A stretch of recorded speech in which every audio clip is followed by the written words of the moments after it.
माजी आमदार हर्षवर्धन जाधव ठाकरेंच्या शिवसेनेच्या वाटेवर असल्याची चर्चा आहे। हर्षवर्धन जाधवांची ठाकरेंच्या सेनेसोबत जवळीक वाढलेली आहे। अंबादास दानवे हर्षवर्धन जाधवांच्या भेटीला पोहोचले आहेत। माजी आमदार हर्षवर्धन जाधवांशी या संदर्भात चर्चा केली आहे। लोकशाही मराठीचे प्रतिनिधी सचिन बडे यांनी पाहुयात।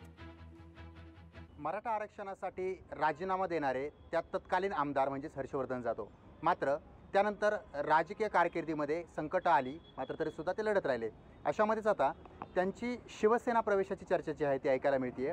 नेमकं ते शिवसेनेत जाणार की काय, म्हणजे शिवसेना कोणती, शिवसेना उद्धव बाळासाहेब ठाकरे पक्षामध्ये ते जाणार की काय, आता थेट त्यांच्याकडून जाणून घेऊयात। भगवंताची कृपा आहे की माझ्यासारखा गलित गात्र संपलेला माणूस याला एवढ्या मोठ्या स्तरावरती आज चर्चा करण्यासाठी योग्य समजलं जातं। म्हणून पहिली गोष्ट तर खरीच खूप मोठी भगवंताची कृपा आहे।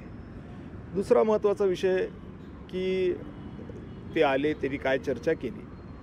मला असं वाटतं की आत्ता या संबंधितचं वक्तव्य करणं योग्य नाही आहे। रामाच्या मार्गदर्शनानुसार मी काम करणार आहे। आत्ता अहोभाग्य आहे की ही भेट झाली आहे, चर्चा झालेली आहे। पुढे काय होणार आहे भगवंत ठरवतील, राम ठरवेल। बेसिकली मी पुनरुच्चार करतोय, स्पष्टपणाने सांगतोय, टाळत नाही आहे। मी राजकारणी नाही, एवढा राजकारणी असतो तर कधीचा मुख्यमंत्री झालो असतो, पण मी राजकारणी असतं माझा गोंधळ आहे आणि मी ते कबूल करतो की मी असाच आहे। त्यामुळे मी एवढंच तुम्हाला सांगतोय, भगवंत ठरवेल, प्रभू श्रीराम ठरवतील, योग्य दिशा आहे। हर्षवर्धन जाधव यांच्याकडून देखील याच भूमिकेवर किंवा या चर्चेवर सकारात्मकता आहे, कारण ते आता कुठंतरी उद्धव ठाकरेंसोबत जाणार की काय हे येणारा काळच ठरवेल।